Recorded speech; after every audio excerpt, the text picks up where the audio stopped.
Welcome, everybody, to Getting Real with Graham podcast. Today we are doing a follow-up to our part one of the documentary Killer Inside My Mind, the Aaron Hernandez story on Netflix. And once again, I am joined by my awesome friend, Steph Fees. How are you doing today?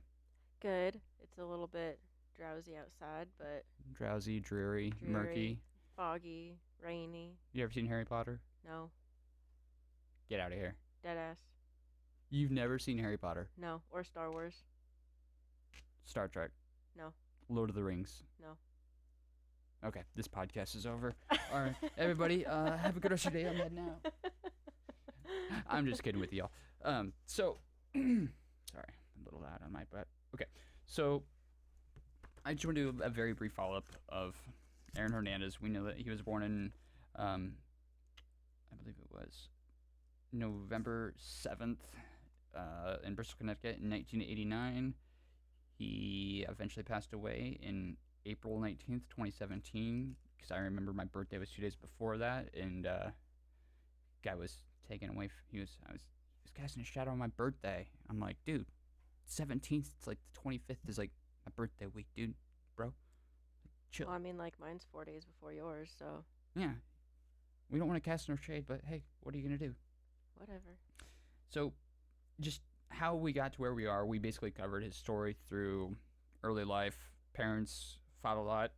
I did actually find this interesting quote today. Both parents would be arrested and involved in crime during their lives. And you know how I told you that they filed for bankruptcy? Mhm. So get this.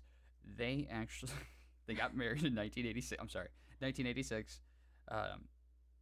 Divorced the same year I was born Okay. in 1991. Uh-huh. That's the same year that they filed for bankruptcy. I wonder if that had a correlation at all. Could be. Probably. Probably. I mean, financial struggles is one of the biggest factors in a divorce. Definitely. I agree with that 100%. And they divorced in 1991. So Aaron's 2 years old. And then what happens 5 years later? They get remarried. So I wonder how the story would have changed if they would have just separated and called it quits. Because his dad's image, his name is Dennis. His dad had the image in the town of Bristol, Connecticut, of being, he had troubles growing up, but he was kind of like a reformed guy who followed the law and everything like that. And I just think it's, kind of fascinating that basically this guy goes from being, I don't know how you say, troubled to, he did a lot of drinking, getting in fights. He played high school football. Everybody, thought he was like the small town hero, and he wanted Aaron and his older brother to follow in his footsteps. But in your opinion, do you think that things would have changed at all if he would have stayed divorced and just gone his own way? I mean, he seems like he was stuck in his ways. He was really thick-headed and an right. alcoholic. Well, okay, so yes and no. No yes handing. Aaron has a mind of his own, and we'll get into his brain and whatnot a little bit later, but he has a mind of his own. He knows what's right and wrong. He knows, he could have made his own path. However, if he didn't have to watch his mom getting the shit kicked out of her, beat, sorry, nearly every day on the regular, his dad coming home drunk and beating all of them, I'm pretty sure they would have stayed with her and visited their dad, and their lives probably would have been different. And I do think that this would have turned out in a different way. I honestly think that him having to have his sons come and visit him might have been a wake-up call. Yeah. I mean, I've seen that before where, people go through something like that, and either he would end up becoming more bitter and resentful and keep on drinking, or he would get his shit together and change his ways. Mm-hmm. We'll never know. No, we won't. And as we all know, let's see here. When Aaron was 16 years old, his dad died of complications from a hernia surgery, as we already talked about. Mm-hmm. And that, to me, I think is one of the first life events that was a huge impact. Life altering. Life altering. Yeah. changed him forever. He resented authority figures. He acted out doing petty crimes, started getting into drinking and drugs more. And it was after his dad died that, let's see here. I just want to make sure that I have the name right, actually. Aaron started spending a lot of time with his cousin. I just want to look this up just to make sure that I have her name, but it was Tanya. Give me 1 second here. Give me some filler stuff. Come on here. So we know. Okay, here we are. So it states here that after his dad passed away, very, very shortly, Aaron became estranged from his mother and moved in with Tanya Singleton, and she plays a huge part in Aaron's life, as we all know. Following Dennis's death, which is Aaron's dad, Singleton's husband, Jeff Cummings, and see, this is where I screwed up, people, so I want to say I apologize on the first episode. I originally was under the assumption that Tanya Singleton was his mom's sister, but in reality, they were cousins. Wait. It would have been her niece. Yes. So So it's Aaron's cousin. then it's her Okay. niece. Okay.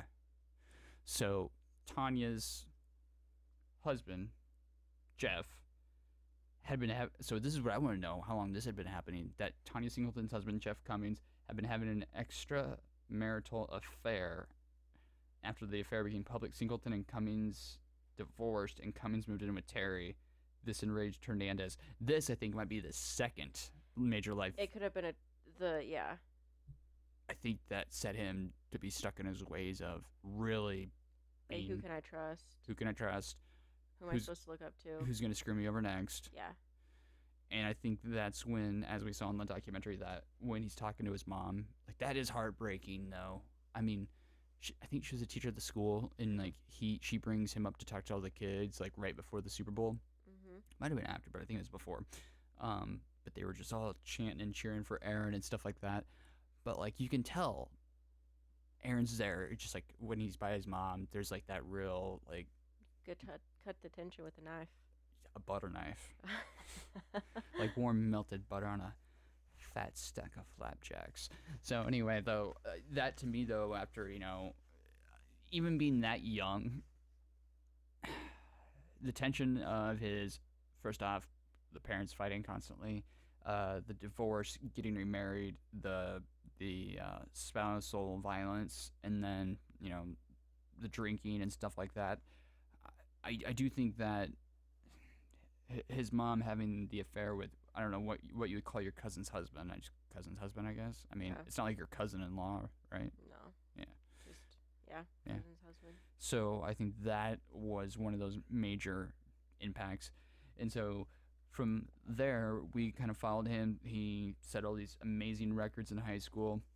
We talked about, this is what we followed him through high school. We talked about him in college and him playing with Tim Tebow. Sorry, that is just crazy. What a life, though. Yes. And I do feel like there was a chance for him to turn it around. Yeah. Very much so. He had a lot of chances, in my opinion.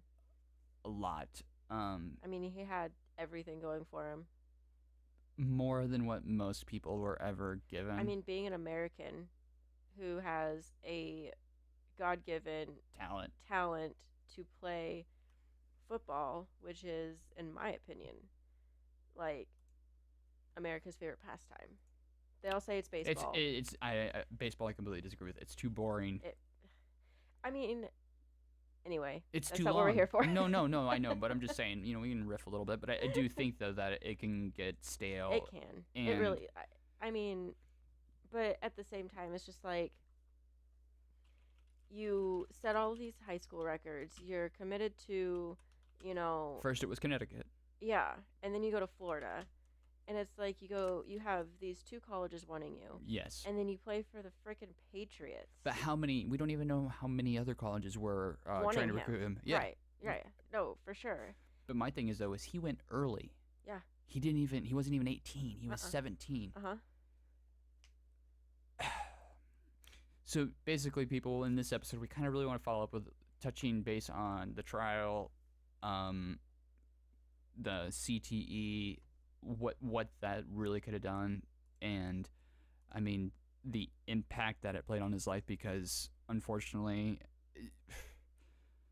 I was doing some research on O.J. Simpson earlier today, just fascinating, because I think that he has CTE to a very certain degree, because he I would took, say so. definitely.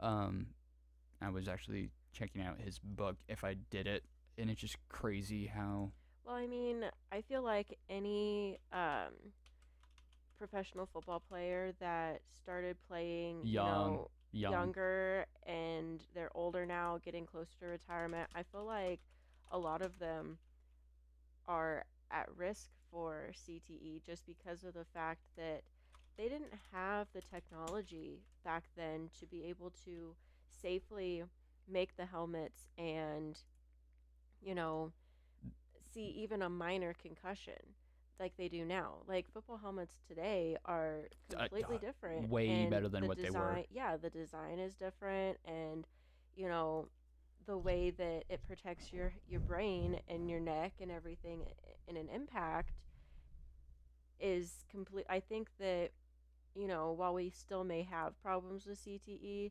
later on, I feel like it's going to be significantly lower because of like what we've done with The technology. prevention, and also, despite the fact that, as we talked about, that coaches will still try and find ways around it. Right. Well, because they don't want their star players to have concussions. Of course, They they're don't there. They're there to win games. play through the pain. Play through the pain. No pain, no gain. But what I also found, though, is it was originally thought to only be among boxers, because that's where the term punch drunk comes from. Yeah. And That's what I read, a couple of like articles that said that, it's boxing and now football that are the bigger, yeah, because I mean, like, and you're getting repeatedly punched in the freaking head with no, like, with like minimal headgear. I'm in boxing. There is no headgear. I mean, Sometimes there is. in some martial arts, Right. you might have a Yeah. headpiece on, Yeah. but in, I mean, regular boxing, it's I guess training they have headgear and stuff. But yeah. sometimes. But also, though, where that kind of leads along, though, is people that just take up boxing at a gym and then they like start sparring. Yeah. That's so freaking dangerous, Oh, because you don't know what you're doing. not only that, but you might challenge somebody to get in the ring with you, and like I said, I don't mind. I have a punching bag. It's a great workout, but when you're actually sparring against someone, you need to be very, very careful that you guys agree that it's very minimal contact, and if someone just hits you the right way, it can be very devastating. That reminds me, I need to make that and punching bags don't hit back. 100%. No, not 100%. You hit it hard enough, it'll swing and then come back and get you. If you get hit by that, then you deserve to get clocked. I'm gonna ask you real quick. I need to grab my pen here. Towards the end of this, I want to show you this video where this Joker, he's what I would call an idiot of the internet.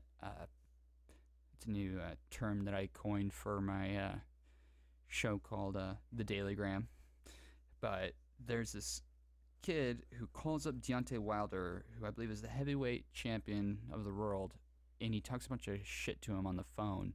That's smart. And he's a skinny white wankster, and this guy is famous for going into gyms, and when regular people are like working out, he just goes and like sucker punches them in the side of the head without them knowing. Is it you? Did you do it? No. Oh. But I do want to show you the video, though, where this kid calls up Deontay Wilder. Hold on here 1 second. Kid calls up Deontay Wilder for a fight in California. Deontay Wilder gets on a plane and flies. Of course he does. Oh, this is gonna be great. Here we are. Okay, so people, this guy's name is Charlie Zelenoff, and he gets everything that is coming to him. If I'm not gonna like record this video, but people, please go and watch this video. It's just type in Deontay Wilder knocks out internet troll Charlie Zelenoff, and just listen to the audio of when he first calls him. Where is it? Here we go. They're It's the one with 13 million views. Oh, nice. Okay, people. We're just gonna do a little commentary because I just don't want a bunch of dead air. So, internet troll Zelnov calls boxer Deontay Wilder and leaves him an answering phone. So let's just see here.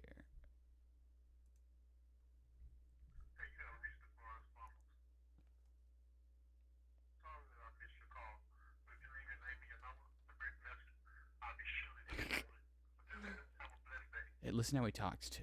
Listen. Yes, I believe I've reached paid professional actor headquarters. Deontay Wilder, paid professional actor. Hey, listen, clown. Shit, huh? You remember how you ducked me in 2012 and I beat Derek the Giant? Derek the Giant would knock you the fuck out, you son of a bitch. Let me ask you something. If you're such a good fighter, Oh my god. What an idiot. Why? Why is he talking like this though? You know I'm gonna be talking crap like this. Why is he talking? I hate mumblers. My He's boyfriend mumbles. just talking in like a really low octave. He's like, and you're gonna hear. He wants to try and sound tough. He's like, Charlie, dinner's ready. Right. Mom, I'm coming. Hey, I send you my last fight. Kickboxer, 28 seconds, motherfucker. You Kickbox. 28 Seconds. That's what he's saying, that he knocked a guy out in 28 seconds. He did? Yeah, not that he lasted. 6'4", 300 pounder. It's on video. Tough. Charlie Z versus Derek the Giant. I beat the motherfucker's ass on video. 2,000 angles. You fight me? Let's get the fight on right now. That's it. This dude irritates me. Yeah. 2012, you agreed. Ran away. You backed out. So this video takes place in 2014. May 10th. Let me tell you something. When I was locked up in county jail. Oh, when he was locked up in county jail. Oh. 2013. What an idiot.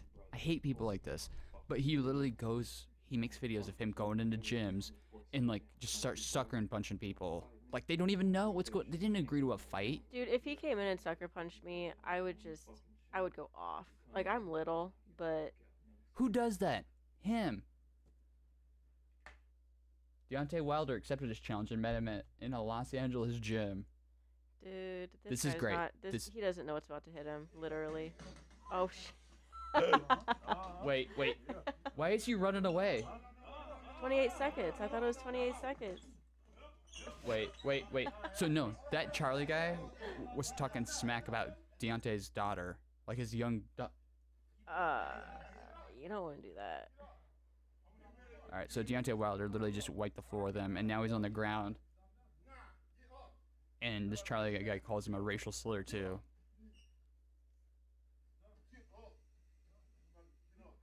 He's Look. so scared. Look at how big he is compared And he's to him. shaking. He's literally shaking. Look at his team. Oh my god. They're just laughing. Look at him. There's a ring right there. Why aren't He you in the ring? barely, I think he tapped him like once in the stomach, did not do any damage. Oh. He caught his gloves. Imagine if that would have been his face. That would have been brain damage. See? You see him kind of like just throw his.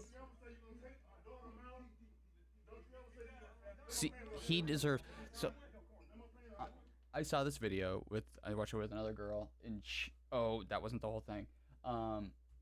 Basically, what had happened though at the very end is Charlie like runs over to like the outside door. I'm assuming like where the bathrooms are and stuff. Mm-hmm. And Deontay Wilder's like backing up, and he's like, "Yo!" He just like starts calling him names. Charlie calls Deontay Wilder all these names and crap. And then when Deontay like goes at him, he like slams the door and like holds on to it and like takes off. Like the comments on this video are absolutely amazing, people. Like seriously, go watch it. Charlie, wow. Technically, holy cow, sorry. Respect to Wilder, even though he lost to Fury, this dude will be back. He just needs more boxing skills, but he has knockout power. I don't know. No, I want Technically, Wilder should be disqualified for hitting him on the ground. Zelenoff win by DQ. Greatest of all time. That is hilarious. He was acting like a movie character on the phone.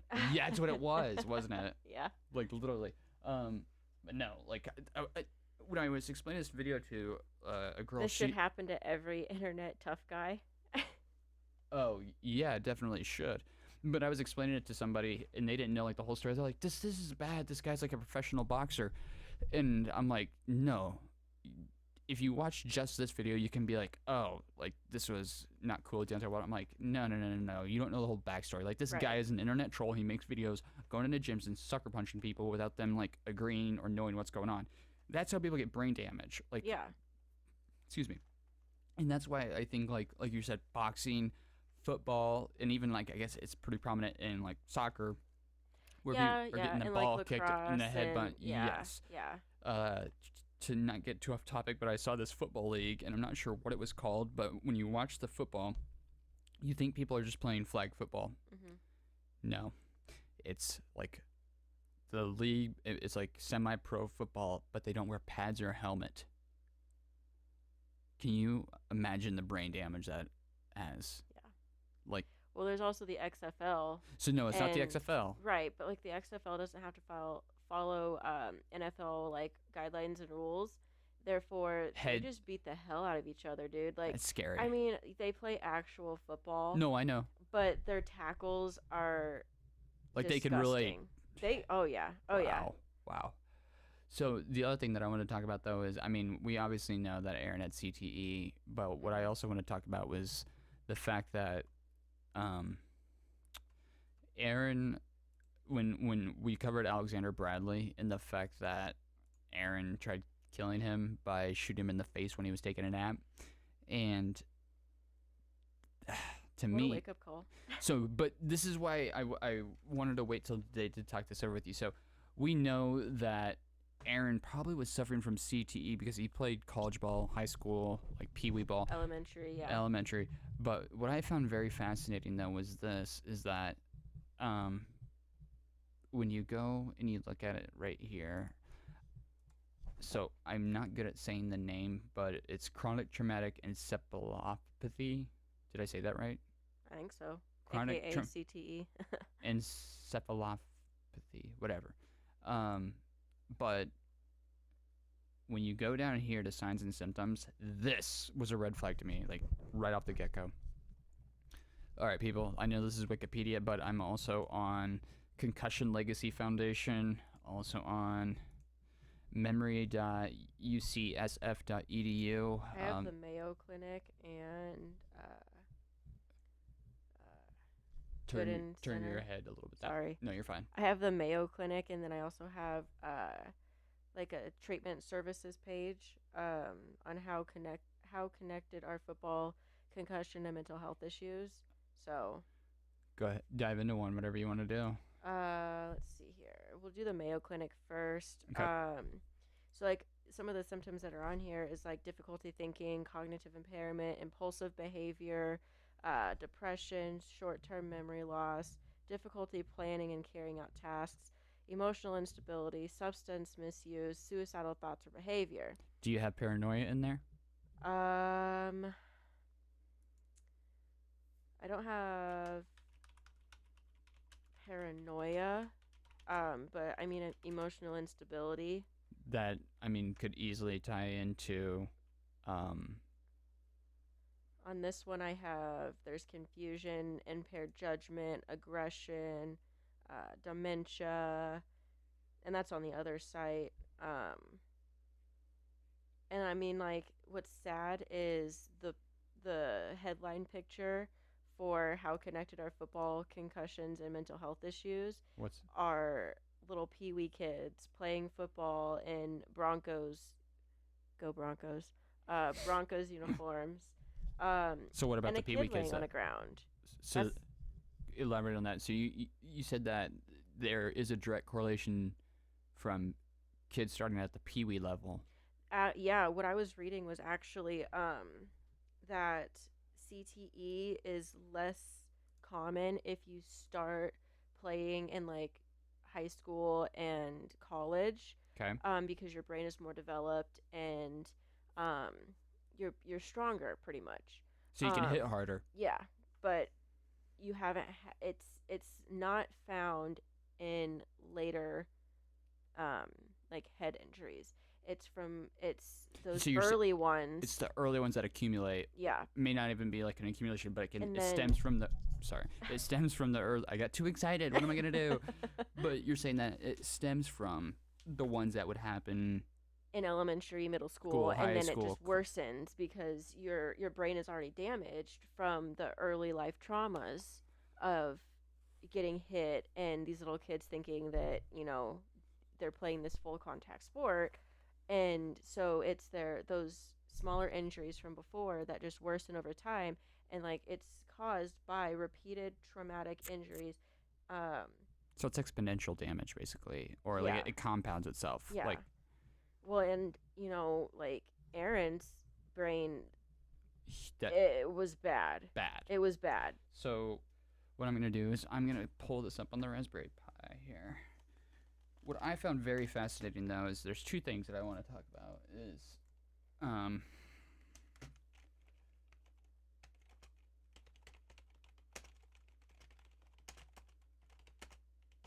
there was a football player that they talked about in the documentary, and I'm not sure, but he ended up taking his own life, but he shot himself in the chest. I can't remember his name, but he left a note, I believe, saying, "Examine my brain." And to me, that is, I've seen so many YouTube videos of retired football players where they just do like crazy stuff. Like there was one guy who like ran through like a Walgreens or CVS glass door and just shattered it for like no reason, and like the guy had no criminal history, but like the cops are like, "What the hell? Like what is going on?" Was And it Junior So? that might The be- former player for the San Diego Chargers committed suicide in Yes. 2012, and Yes. is Um, keep going. it It was- says He was the one that said exam or to check, like he didn't shoot himself in the head, but it was in the stomach or chest. it said He was really looked up he to. committed suicide in 2012, and his autopsy revealed a brain disease called CTE. And right here it says it is a progressive Degenerative.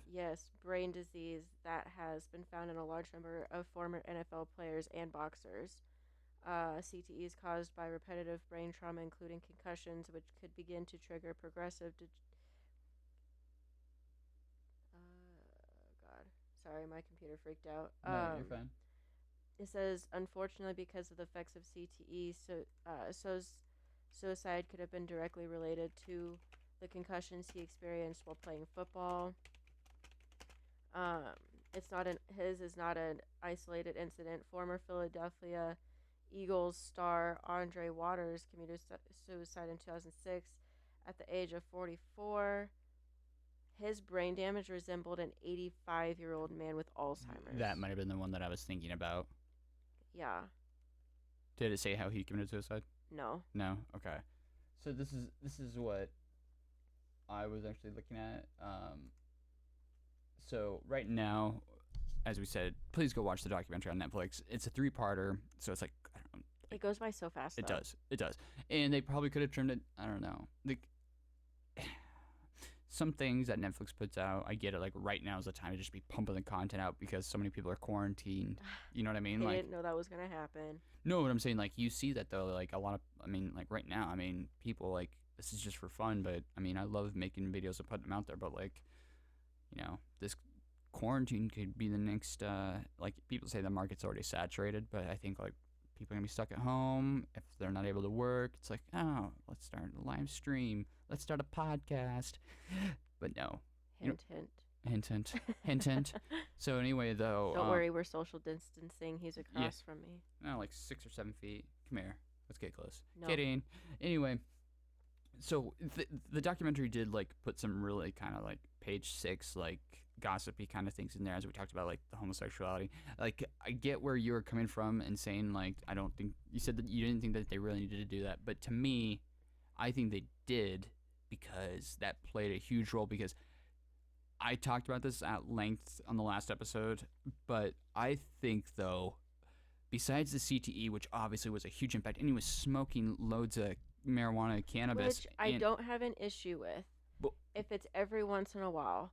But your brain's not fully developed until you're 25. Why are you trying to damage your brain when you've already had like concussions and all these other and injuries? he already has mental health disorders. Right. And one thing that I found though about the CTE, which I found very fascinating, that I never actually heard before, is that it can actually result and this is something that I did not know right here. The first stage symptoms include attention deficit hyperactivity disorder, which he was already diagnosed with Yeah. because he said that his mom could not get his prescription, I think, of Ritalin refilled or something like that. But you include that with confusion, disorientation, dizziness, and headaches. I think those headaches is what causes other people who have CTE, athletes, for the majority part, start really abusing the painkillers Oh yeah. and whatever else they can get their hands on to Oh numb. yeah. I mean, headaches lead into migraines. So going into the second stage, it includes memory loss, as you've already included, social instability. That's scary. Mhm. Impulsive behavior and poor judgment. To me, the death of Odin Lloyd and those, I'm sorry, I forgot their names. Gosh darn it.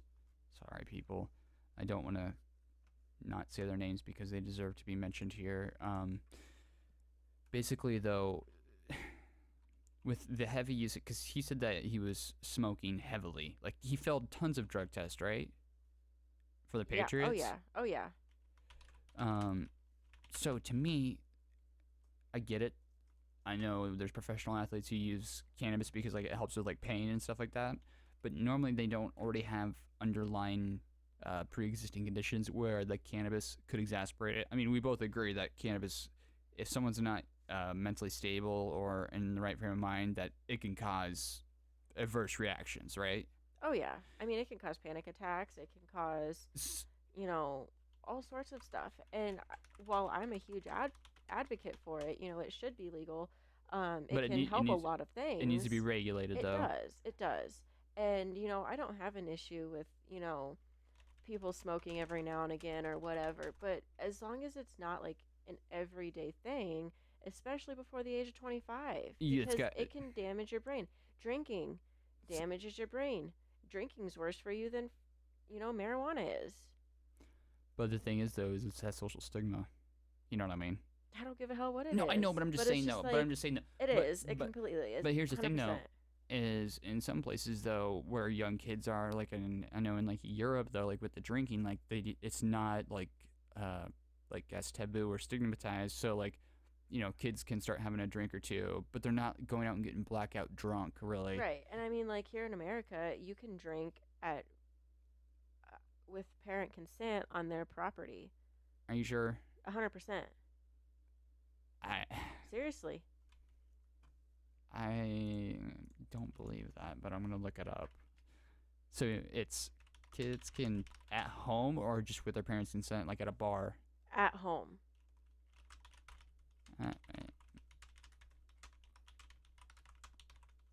Okay, so we're looking this up here.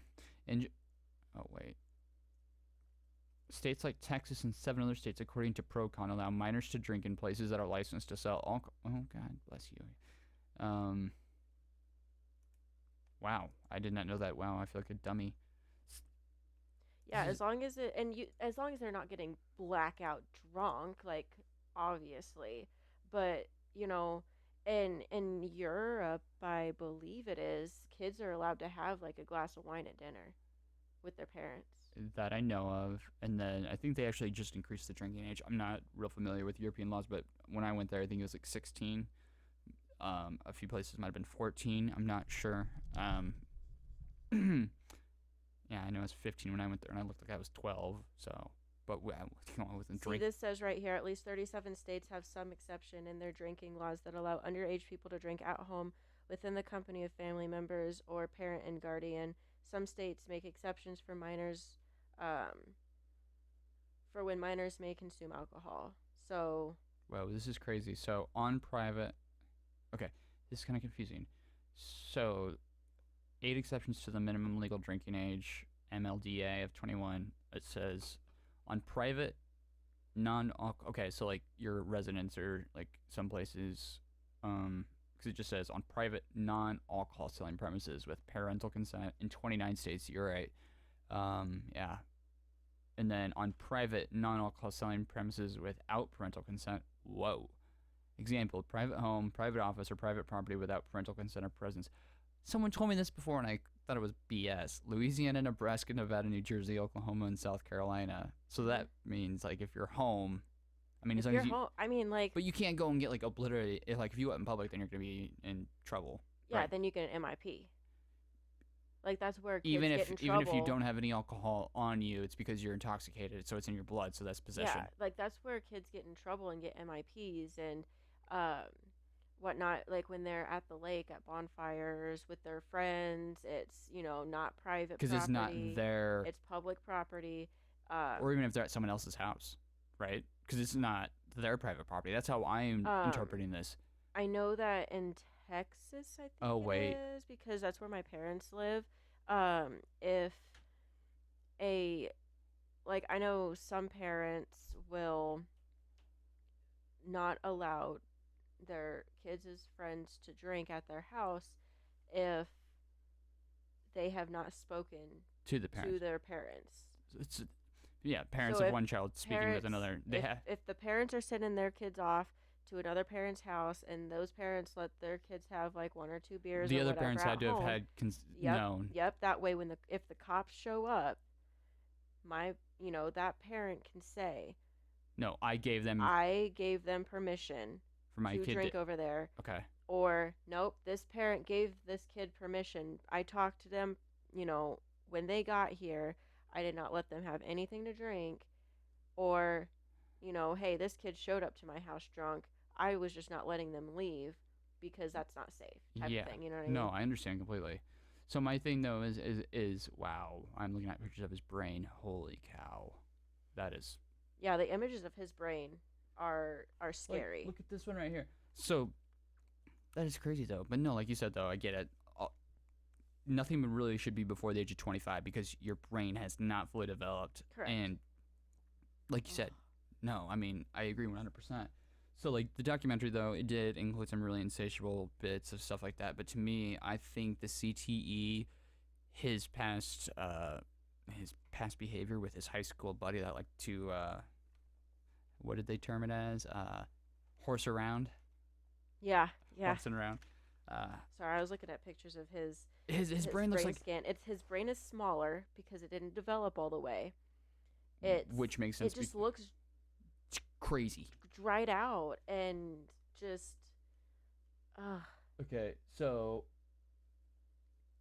Okay, that's crazy right there. Look on that. Yeah. Monitor. So that's a marijuana affected spec scan. Well, this is like really kind of just like what we were talking about, and then.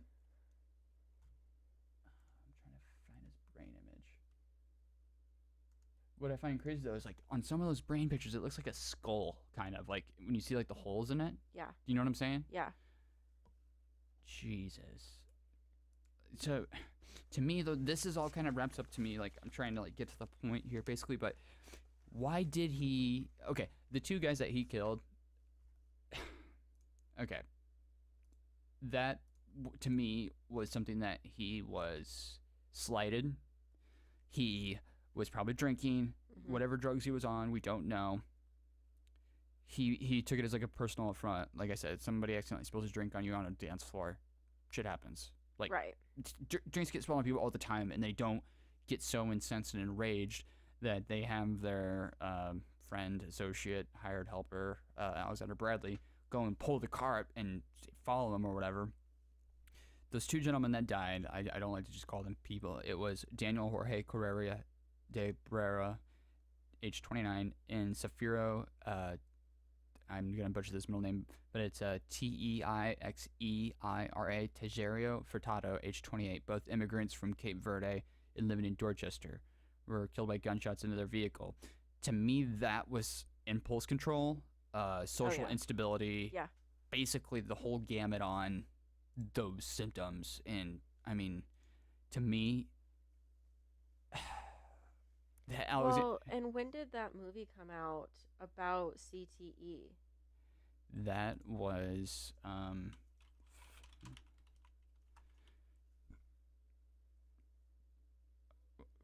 it was 2015. Okay. Because that's when it first started getting like. But they kept that under wraps. I think obviously they had to have known. And well, yeah. I mean, but that's when it really drew attention to it. Because it's set in 2002. You're right. my thing is right here. Ooh, a League of Denial looks really good. Phil Why didn't somebody, recognizes whether it's a symptoms. teammate, a coach, a family member, because it says right here when to see a doctor. Suicidal thoughts, you don't know if they're what they're thinking. But it also says severe head injuries, memory problems, and personality or mood changes. Why didn't anybody close to him recognize that there's something wrong with him? I know that the coaches probably wouldn't because they want their star player to stay in the game.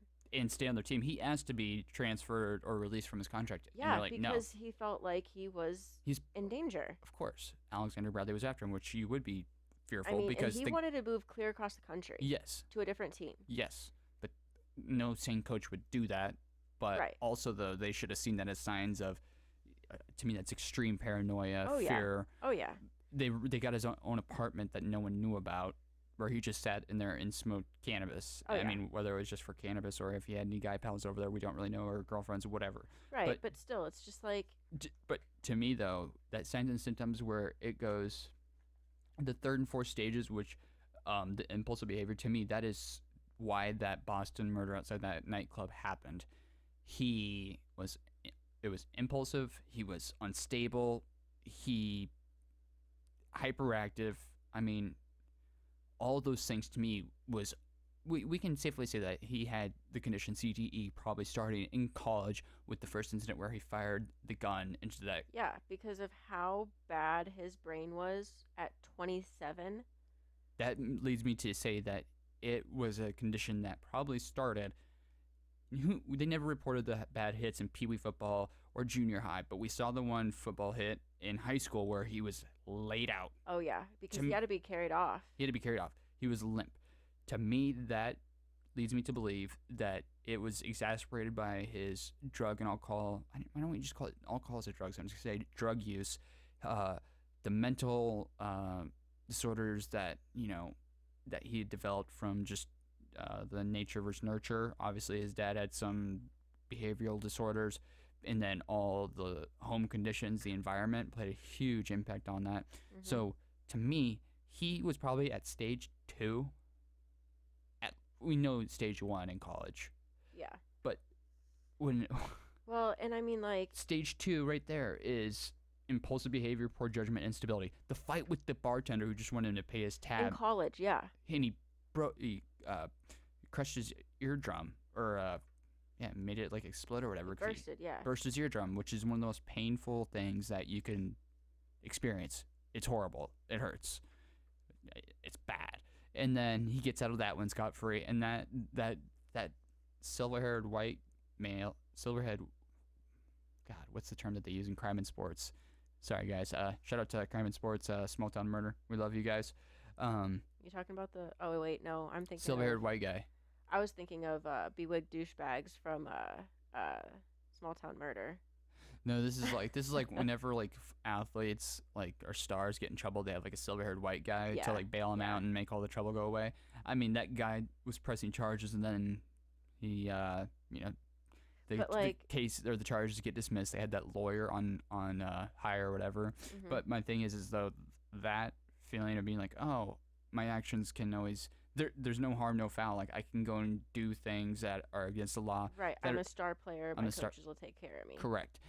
That, to me, goes right to that nightclub where he said, there's no way I'll ever get, this will ever get traced back to me. And that's why it took so long because, well, first off, the only other witness was Alexander Bradley in the car behind him. And then they go and put the car in his cousin's house in the garage it sat there for years on Tanya Singleton.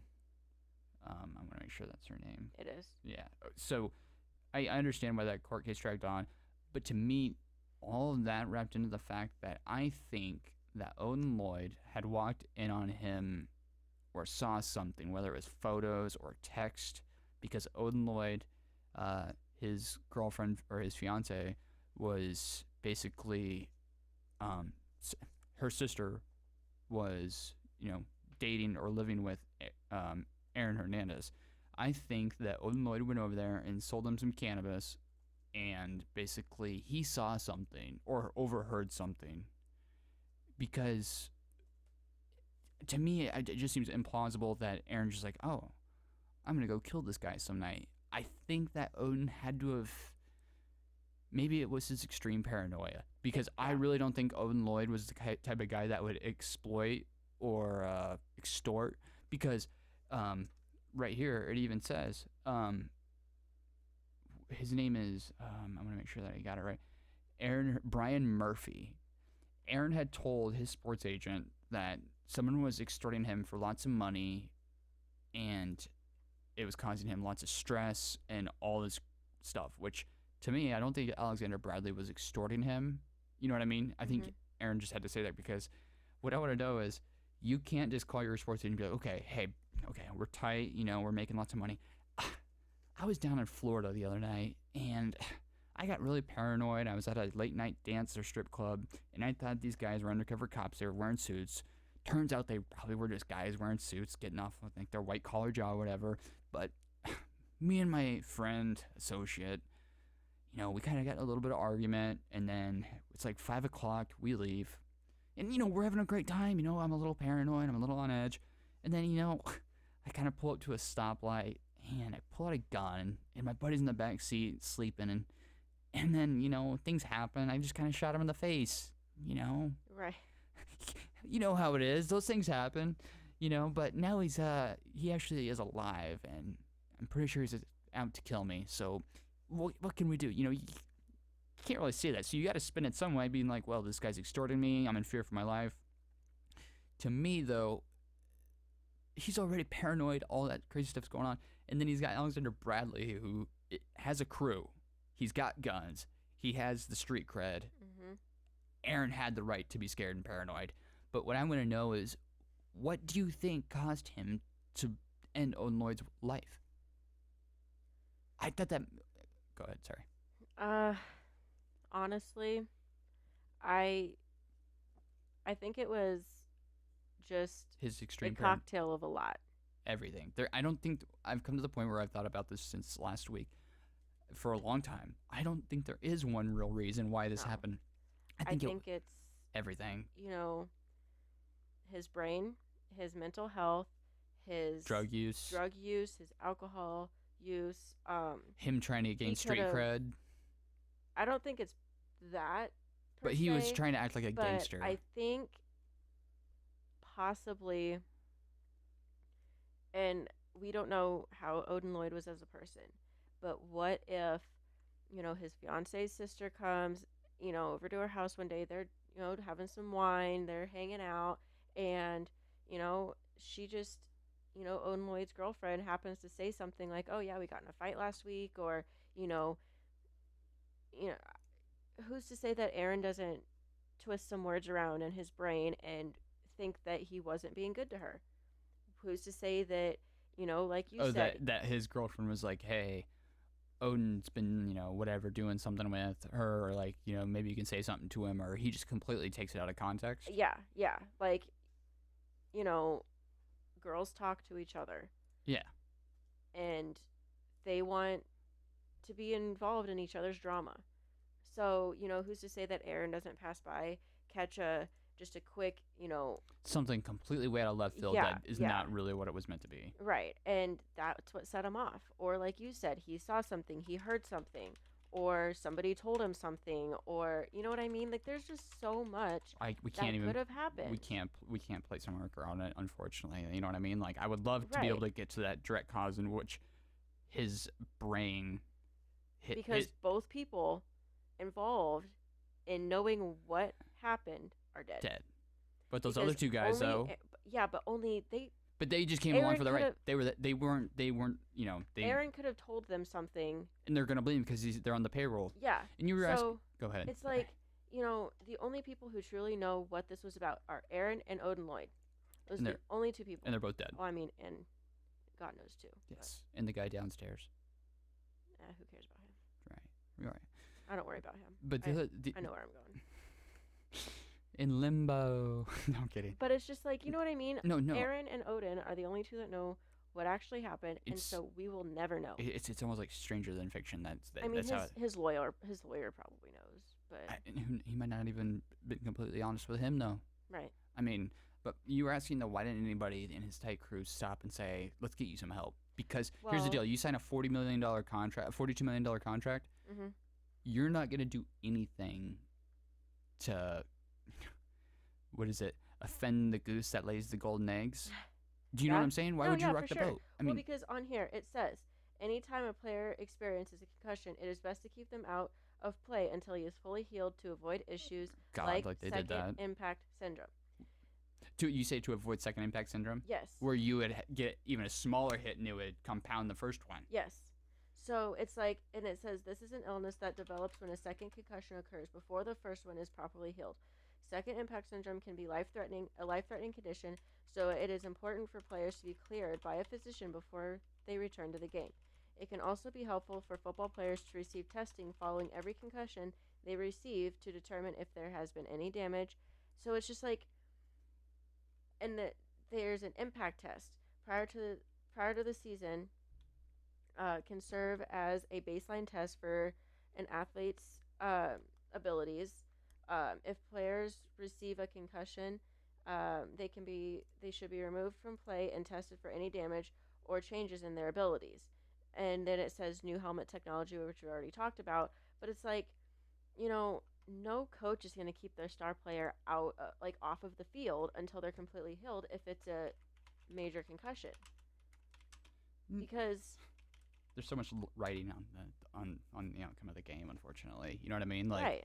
I mean, so I wanted to. I mean, there's too much to go into in regards to the trial, but we know that he was acquitted of the double murder of outside the nightclub of those two guys, and this is what I find so crazy is that Aaron Hernandez had talked to an inmate, and basically, the guy had told him that, I know that you have this NFL pension and you're worried about your girlfriend and your daughter having money, because he knew that depending on how things went, because I think that he thought once the Patriots cut him that he wasn't going to receive his pension, Right.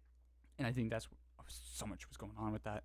But my other thing is I believe that Odin Lloyd's family would have sued her Aaron Hernandez's girlfriend, which is another thing right there, because Odin Lloyd's family, that's his ex fiance is Aaron Hernandez's girlfriend's sister, so Right. it would have seen them in court pitted against each other once again. Mm-hmm. So I kind of really just want to recap the aftermath, and we all know that this is I'm gonna get a little grisly here, so bear with me here. Just what do you call the warning? What's it called when you might offend someone? I don't know what it is. Trigger warning. Trigger warning. That's what I'm looking for. Thank God you're here. So what happened? I remember the day this actually happened, though. And this actually changed a lot of ways how things Holy are cow. policed in prison. So this is very gruesome. I don't want to really kind of read that, but Okay, so I might have just found. are you reading a suicide note? Yes. Did you find that too? What site are you on? What? What website are you on? CNN. Okay, go ahead. Okay, so it says, Shay, you have always been my soulmate, and I want you to know. Holy cow, this is bad.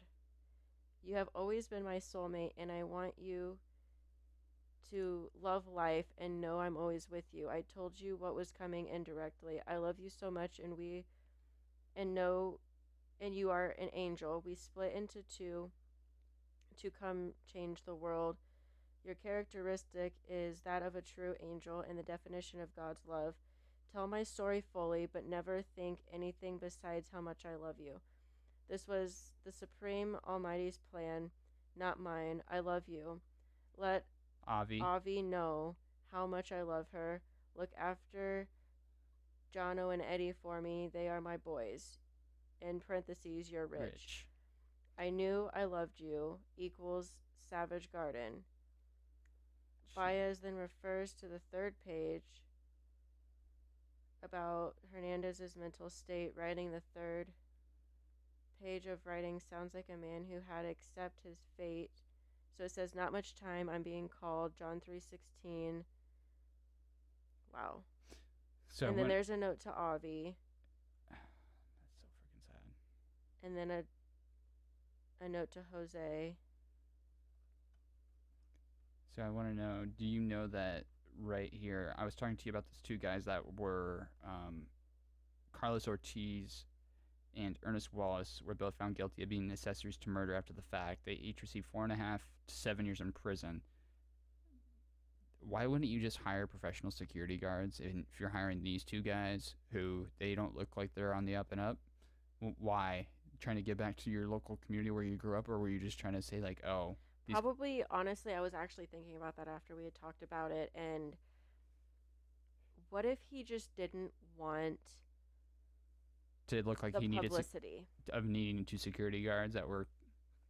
What if he just wanted it to look like he's hanging out with some friends? I see what you're saying. They're just part of his crew. They're just part of his yeah. crew. Because I know that he paid them and supplied them And with it's weapons. like under the table. Yeah. It's not publicized, and he just didn't want whoever he needed that security card from to know that he was ready. You know what I mean? No, I understand. He could probably like tell them, be like, "Hey, be on the lookout for this and this." Whereas right, if on the up and up, a security guard would be like, "I'm gonna report this to the police." Yeah. You know what I mean? Yeah. Because if he had professional security guards, they would have jackets on, they would have the shirts on that say security, they would. Or even if they were, undercover. You know what I mean? How some celebs like. Right, but you can still tell if they're professional security guards. I know, but I'm saying though, I think that would have made him look like, I don't know, a wussy from like where he's from. You know what I mean? I feel like he's got to look. Right. Tough. So if he has these two guys that are, a part of his crew that are, look like just like his friends, but they know like, hey, you are here to protect me. That is what I'm paying you for. I'm paying you to protect me, but nobody else knows. Like, what if you just didn't want it publicized? I agree. So going back to though, and I know we're going to be wrapping up here shortly, but I did want to, where did it go here? Read this really quick. So the thing that I found really quite crazy though was the fact that, where did it go? I have that one. So this is what I find very, very fascinating and yet really sad.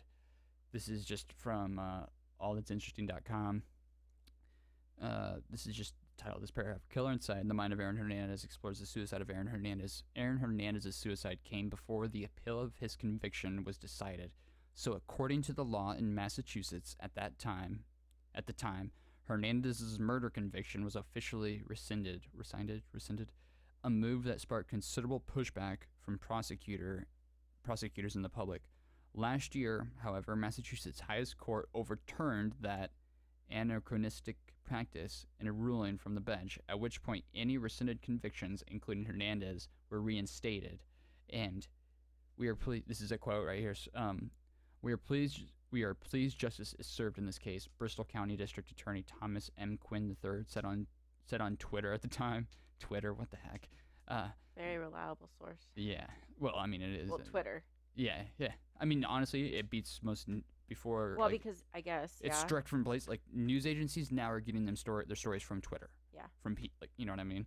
The antiquated practice of vacating a valid conviction is being eliminated, and the victim's family can get the closure they deserve, which I agree 100%. Yeah.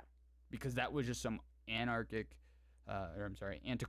loophole to me in my mind. Do you know what I mean? Yeah. And they said it was outdated. Oh, God, yes. As for Hernandez's criminal motivations or the psychological issues that led to them, the growing evidence of the link between CTE and violent behavior and psychosis make the question of Hernandez's culpability in his crimes cloudier than many would like. Dr. Ann McKee, a neuropathologist who specialized in CTE at Boston University, was given permission, I remember hearing about this too when it happened, to examine Aaron Hernandez's brain after his death, and what they found was shocking. They should have examined it before the trial even started, because then he. But you can't. They can't examine it until you're dead. For CTE, no. But You probably could have. There might be some maybe now with the technology, but like the actually. Yeah, because I do remember reading that. So that's what makes it so hard, and that's why I think that so many football players that were in even the documentary said, "I'm quitting. It's not worth the risk to my long-term Right. health." You know what I Well, mean? yeah, because I mean, but I wonder if like a CAT scan or something, like a scan of the brain, can show significant damage Or like on changes the over. outside. No, Yeah, like yeah. the health of the brain. And I feel like if a NFL player's brain scan comes back as he doesn't have a healthy brain, like you can see the damage, They're banned for life. that They can't play. They're done. but Aaron could have also uh been proven innocent because of The like mental. This is the brain. insanity or Yes. like and then instead of going to prison, go to like a mental hospital, like a Correct. mental facility Correct. for the rest of his life, or Correct. whatever, like until they found something to help. This is such a People with cloudy, CTE. murky case. It really is because It could have come out so differently, because then he can still have the visitors, you can see contact his daughter. I mean, his daughter yeah, would be able to go visit him. right, You know, and it wouldn't not be go the life. visit him in a prison where, oh, daddy's a criminal, daddy, daddy did bad things. Whereas, go and visit him in like a different kind of facility where it's okay, daddy's getting help. Yes, not. Okay. God, this is shitty to find out. Wow. Because CTE can only be diagnosed after death, doctors must conduct an autopsy to look for signs of brain tissue degeneration and a buildup of abnormal tau proteins. There's no current way to diagnose CTE in a living person, despite what you might hear. But I think, though, expanding upon what you said, there has to be some ways where they can not pre-diagnose, but like kind of like predetermine if they're exhibiting symptoms Yeah. and extrapolate upon that. Yeah. That might be a cause that someone's probably already working on. So we know this is one of the most craziest cases ever. We both know that there's so many factors that played a part. That's what makes it so interesting and yet so debatable. But I do want to follow up with two things and then we'll call it. But my thing is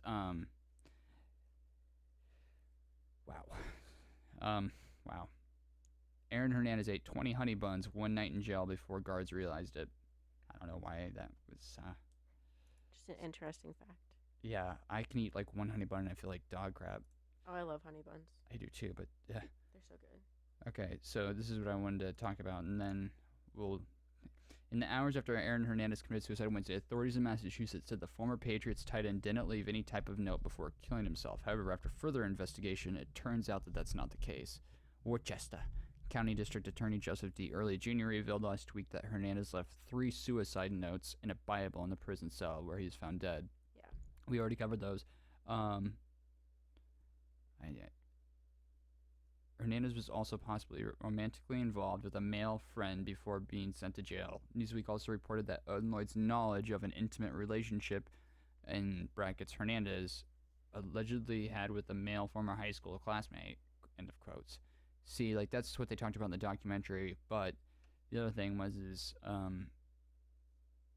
basically that going back into the article I showed you the other day about the journalist who by Shale McPhee. It wasn't her though. Like they had people called into that radio show, and as in that area, I guess people knew. But basically, I was talking to Steph a few days ago, and we were talking about this lady, and I don't think that they addressed it in the documentary. Did they? I don't think so. No, I don't think so. I heard about it afterwards, but we all know. I just want to finish up with the suicide, but basically, he hung himself. He also took like soap or hand sanitizer or laundry detergent. Yeah. And put it on the floor from where the door opens, so that nobody could get to him and cut him down. But didn't he also like wedge something in the door, so like where they couldn't use the key or something? I think so. I think he did something to where that the door wouldn't open as easily. I want to just let's see here. Okay. Okay, here we go. Wow. Okay, found it. I just want to get these facts right since this has been something. So, okay.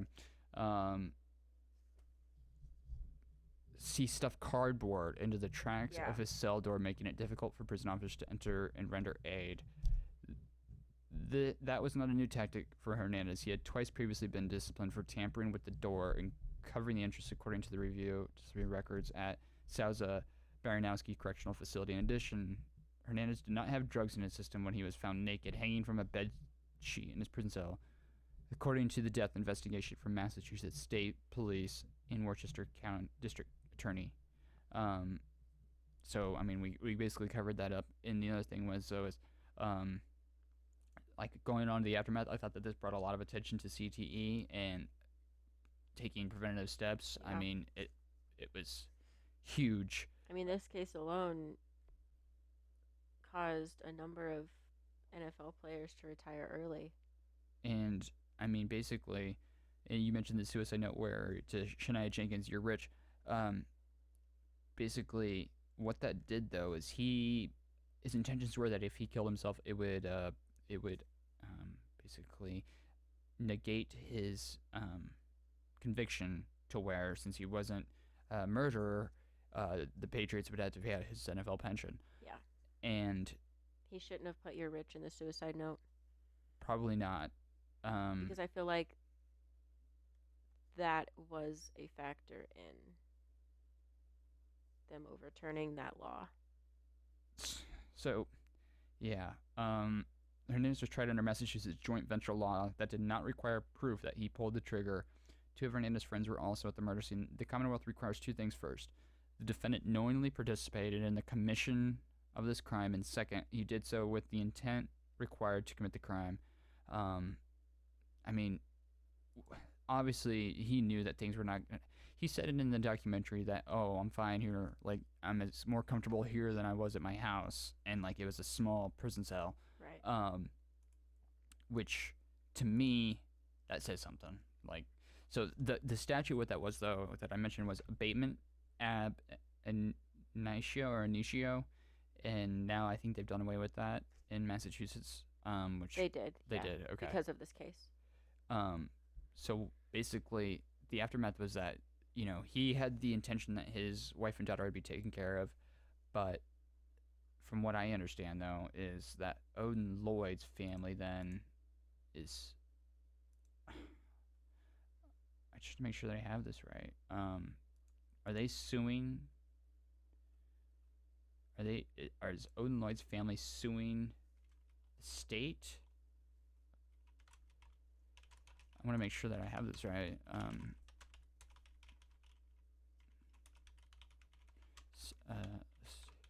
For, would it be civil damage? The mother of Odin Lloyd has settled her wrongful death lawsuit with the estate of former New England Patriots star Aaron Hernandez. Wow. Click on this here. Wow. Civil, yeah. Hernandez estate could be liable for damage to what the extent. So then what I found very fascinating was that that Aaron's girlfriend, I don't think they were married. No, they weren't. That she actually, I got too many tabs open, that she sues the NFL Patriots amid CTE diagnosis. So Cheyenne Jenkins Hernandez, who was engaged, so they were engaged, they weren't married, to tight end Aaron Hernandez has filed a lawsuit against the Patriots and the NFL in the midst of Hernandez's diagnosis of chronic traumatic encephalopathy. According to the lawsuit obtained by CNN and provided to Bleacher Report, Hernandez was diagnosed with stage 3 CTE, which is typically seen in deceased players at the median age of 67. And he was 27. 27. Wow. The government also noted the family was seeking $20 million in damages. Jose Baez, a lawyer who represented Hernandez, said researchers describe Hernandez as having the most severe case they had ever seen in someone of Aaron's age. Yeah, because the other one, he was 44 with the brain of an 85-year-old. Yeah. So, I mean... Can you imagine how bad his brain could have been if he would have kept on playing? It would have been horrific. Yeah. So, It's just so crazy. It's so murky. I mean, people, please go and. Sorry. Sorry about that, people. That scared me. I did not mean for that to happen. So people, please go. Sorry for the interruption, people. I didn't mean for that to scare you, but I do want to wrap up that. The documentary's great. The Killer Inside My Mind, Aaron Hernandez. Please go watch it. Do your research on how you think things turned out. I really hope you enjoyed listening to this.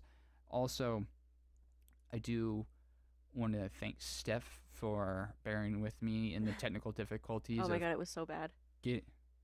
Wow, thanks. Sorry. The technical technical difficulties were bad. You were so mad. I was furious. I was outraged. I was felt so incensed. bad for you because like I'm not good with technology at all. I know. And here's the thing though, like I have everything now. It's just about getting the right drivers and getting everything. 'Cause I want to make it so I can get the video and the audio all in one place and not have to be spending a bunch of time after this to make them sync and stuff like that. But Right. people, I hope you enjoyed listening to Getting Real with Graham Part 2 with Steph Fees, and I really will anticipate our next episode, and I want to give a shout out to Random Graham Media for providing the materials and equipment. Shouting out to my own network company. But anyway, everybody, please stay safe. You know, the coronavirus is going on, so please just practice good hygiene. Be kind to wash others. your damn hands. Yes. Sing the happy birthday. Twice, like Marilyn Twice. Monroe speed from Under when she your sung for nails. Kennedy. Tops of your hands, the wrists. Yeah. So seriously though, people, I know that there's a lot of fear and panic and the anxiety level's high right now all over the world, but just like I said, keep your distance from people, practice good hygiene, you know, get plenty of rest, keep your immune system up, and just keep calm and carry on. I mean, obviously it would do you well to have 2 weeks worth of food in your house because we don't know when a quarantine could be coming. But don't go and panic buy on stuff like that. And seriously, I mean, it's just the panic sets in and everyone, it's a horde mentality. You know what I'm saying? I've already eaten all my quarantine snacks. Oh, are you serious? I gotta go get more. You can have some of mine. Okay. Alrighty. Well, everybody, thanks for listening to Getting Real with Graham, Part 2 with Steph Fees. Everybody, gonna wish you a good rest of your week and have a good night. Thanks for listening. Thank you.